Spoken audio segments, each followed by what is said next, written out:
Sot kemi dorëzuar kallëzimin penal në prokurorin speciale ndaj kryeparlamentarit zoti Dimal Bosha. Pra është një kallëzim penal ku prokuroria speciale duhet të zgjedhë dilemat, sepse për neve nuk ka dilema, sepse është pikërisht Dimal Bosha që në një revistë shkencore për ngritjen e tij akademike ka publikuar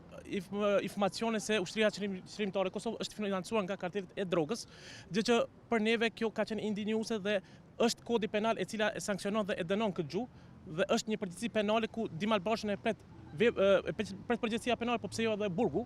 për ditën e vijim ku do të mbahen seanca gjyqësore. Pra është nxitje e përçarjes kombëtare dhe ne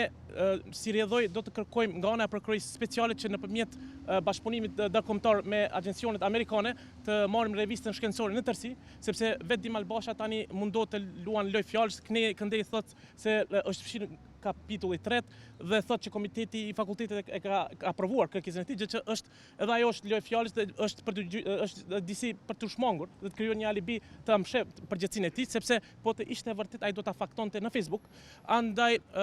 duke ditur se ky ka bashkëpunuar me një autore slave, ajo shuhet për propagandën uryse ndaj në kombit shqiptar. Ne dilemën tjetër e kemi sepse ajo e ka gjetur Dimal Boshën të bashkëpunojë me të. Dimal Bosha veç tjerash përveç publikimit si bashkëautor me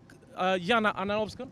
aty ky i ka ndihmuar asaj që të gjejë shqiptarët dhe të tregoj anën e errët të shqiptarëve, duke aluduar se UÇK-ja është financuar nga kartelet e drogës dhe janë profiterë të cilët kanë shfrytzuar luftën dhe pas luftën që të marrin pozitat. Andaj ne tani do ta faktojmë, por nëpërmjet prokurorisë speciale kërkojmë edhe që prokurori përkatëse ta ndaloj zotin Dimal Bosha që të mos të delë në Facebook ose në paraqitjen e tij publike dhe të tregoj se çdo ditë se është fshir kapitulli 3 dhe nuk jam unë fajtor, sepse në një farë mënyrë kesh përdor pozitën, autoritetin kryeparlamentare dhe ndikon në hetime. Andaj në ditën e vijim ne sigurisht do ta sigurojmë në tërësi revistën shkencore, sepse ligji penal kjo vepër penale tregon se është dënueshme këto akte të tilla kur janë publike. Duke ditur që është një veprim i tij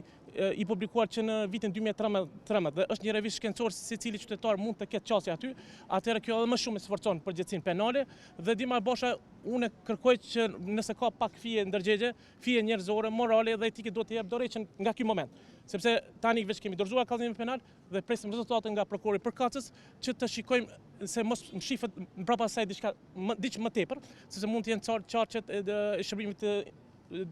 inteligjente, shërbimet ndryshme të cilët nuk e dojnë të mirën e Kosovës. Andaj kjo revistë shkencore do ta zbardh në pa krejt çka ka shkruar Dimal Bosha për Ushtrinë Qëndrimtare, sepse Dimal Bosha nuk është mjaftuar vetëm si autor të na shon neve shqiptarëve si kom shqiptar, por ka bashkëpunuar me këtë autore, ka dhënë informacione dhe sot çdo student serb çfarë let mund të ketë qasje në fusnotën dhe në publikimin e Dimal Boshës që fyen shqiptarët dhe atë fusnotë dhe atë përmbajtje të Dimal Boshës ta përdorin në revistë shkencore. Pra kjo shkon për shtati serbëve që një shqiptar të na shah kombin shqiptar, duke aluduar se ushtria shqiptare është ushtri e financuar nga kartelet e drogës.